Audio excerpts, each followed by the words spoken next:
When people talk about economic miracles, they usually imagine the same things. Vaults filled with gold. Central banks running printing presses day and night. Governments borrowing trillions and somehow turning debt into prosperity. We're taught to believe that money must be backed by something solid, metal, reserves, power, or force. That without those things an economy cannot survive, let alone thrive. But history tells a far more unsettling story. What if one of the greatest economic recoveries ever recorded didn't rely on gold at all?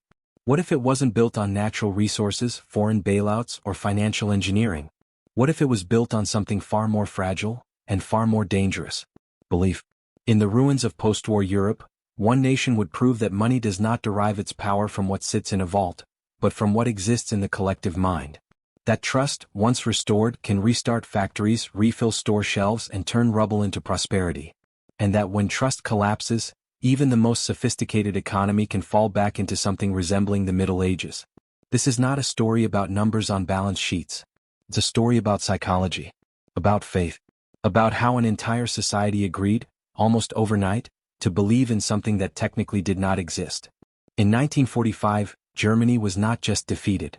It was economically erased. Its cities were piles of debris. Its industries were destroyed. Its population was displaced, traumatized, and exhausted. But the most devastating collapse wasn't physical. It was monetary. The German currency had become so worthless that people no longer used it to buy food. Banknotes were burned for heat. Wages were demanded in cigarettes. Farmers traded potatoes for shoes. Entire regions abandoned money altogether and reverted to barter. An advanced industrial nation had lost faith in the very idea of money. And without trust in money, an economy doesn't slow down, it stops. Factories can exist. Workers can be skilled. Knowledge can survive. But if no one believes the medium of exchange is real, nothing moves. Germany was frozen in place. What happened next would defy every rule people think they understand about economics. Because instead of fixing money, Germany destroyed it. And from that destruction, something extraordinary would emerge.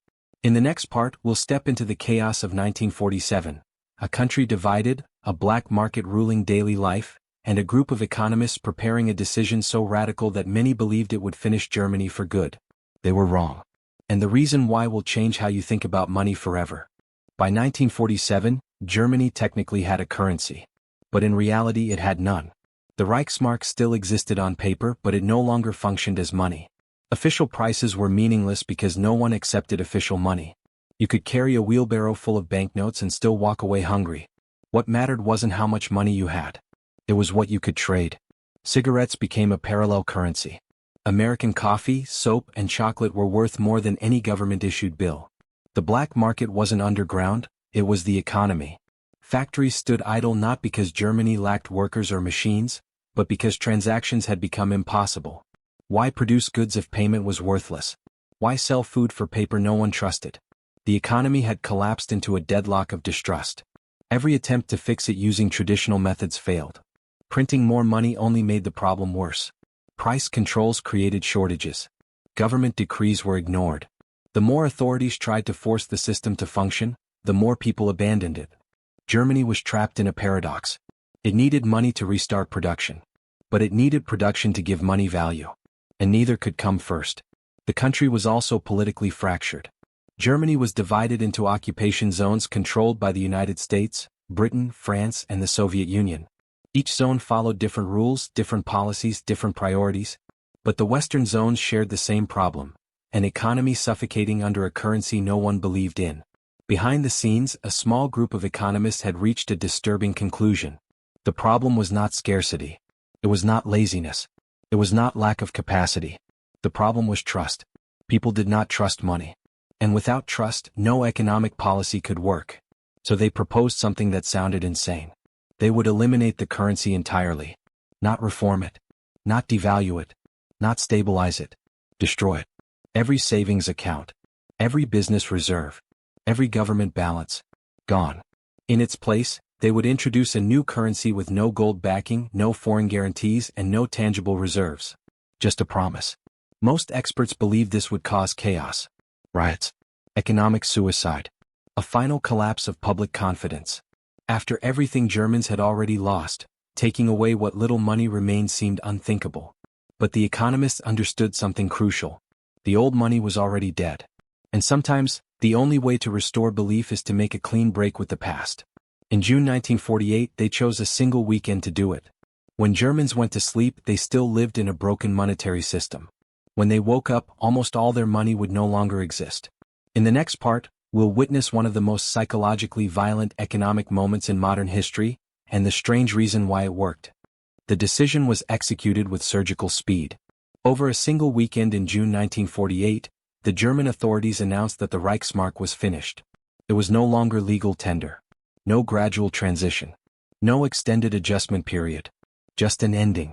Every citizen was allowed to exchange a very limited amount of old money for the new currency. The rest simply disappeared. Bank balances were slashed. Business accounts were erased. Government funds were wiped clean. Decades of savings vanished overnight. This wasn't inflation slowly eating away purchasing power. This wasn't a market crash that could recover. This was instant financial annihilation. Imagine waking up and discovering that almost everything you own, at least on paper, has been declared worthless. Your past effort erased by decree. Your sense of security destroyed in a single announcement. For a society already traumatized by war, defeat, and displacement, this was almost unbearable. And yet, something strange happened. People didn't riot. They didn't abandon the system. They lined up.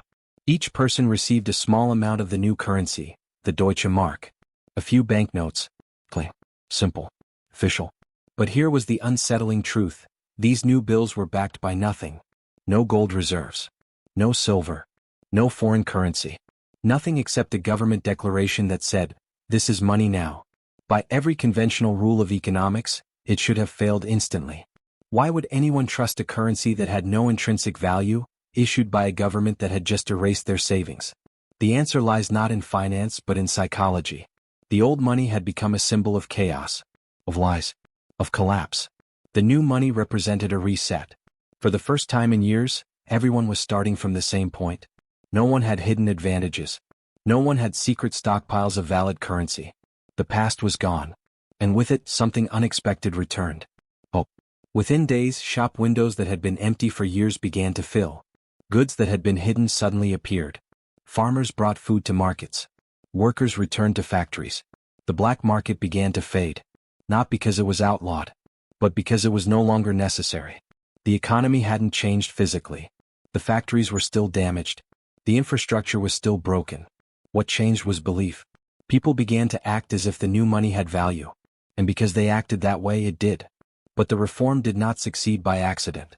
Because while the currency was being reborn, something else was changing quietly in the background. And that change would determine whether Germany's recovery would last, or collapse again. In the next part, we'll explore the second half of the experiment, a radical economic model that refused to choose between capitalism and socialism. The new currency alone was not enough. Money can restart exchange, but it cannot guarantee stability. Without the right structure, belief fades just as quickly as it appears. The architects of the reform understood this.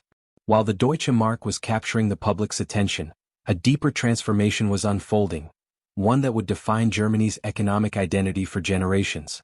At the center of it was a simple but radical idea. Markets should be free.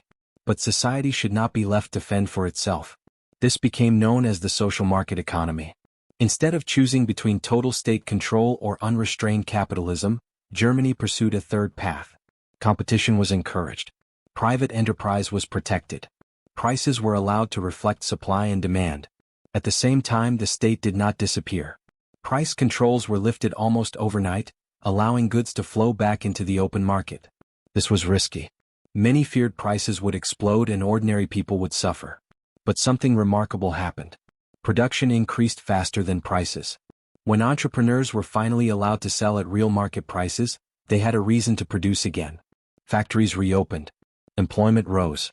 Shelves filled not because of government orders, but because incentives finally made sense.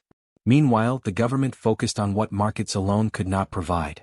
Infrastructure, education, housing, social safety nets. This balance was crucial. Workers accepted competition because they were not abandoned. Businesses invested because the rules were clear and predictable. Citizens tolerated short-term hardship because they believed the system was fair.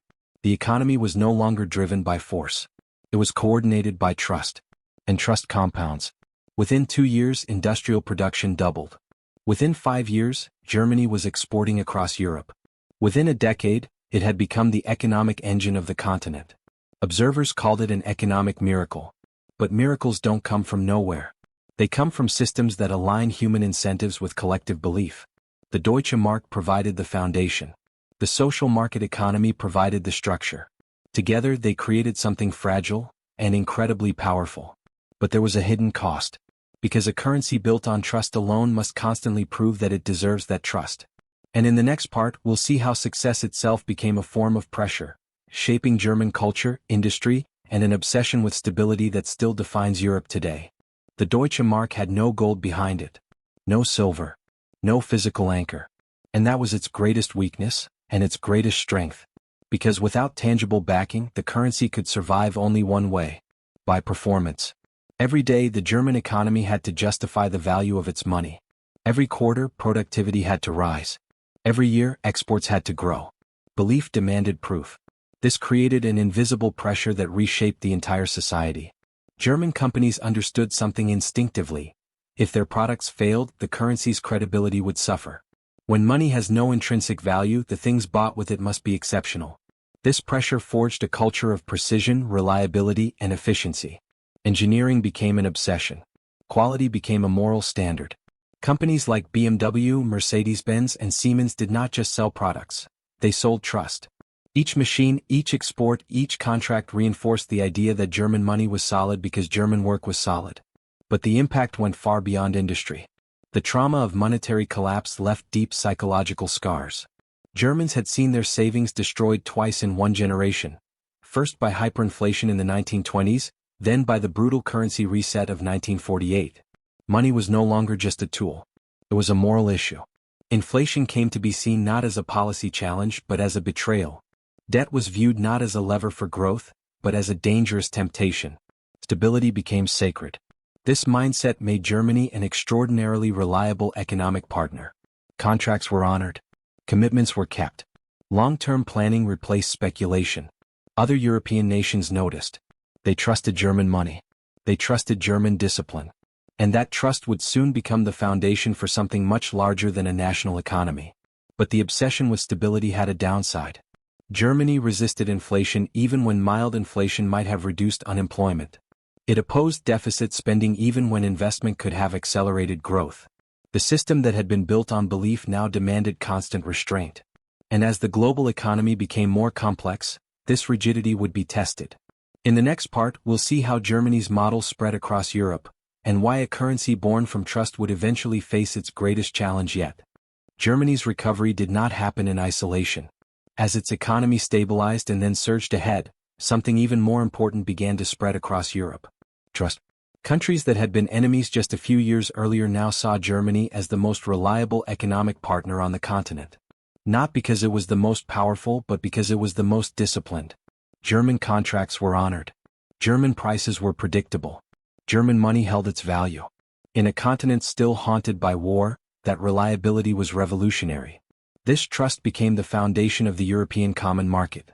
Goods, capital, and labor began to move more freely across borders. Cooperation replaced suspicion. Integration replaced isolation. Germany was quietly proving that there was a third way in economics. Not rigid central planning. Not unchecked market chaos.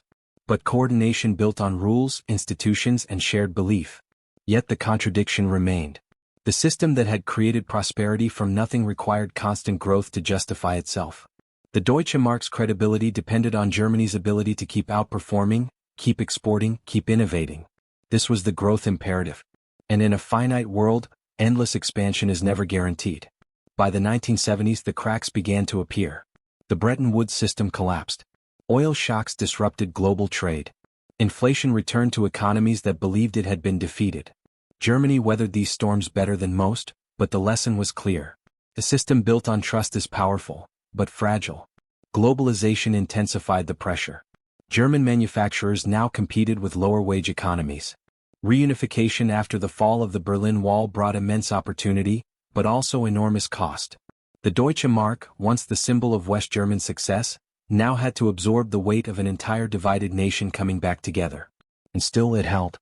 Because beneath the policies and institutions, the original lesson of 1948 remained alive.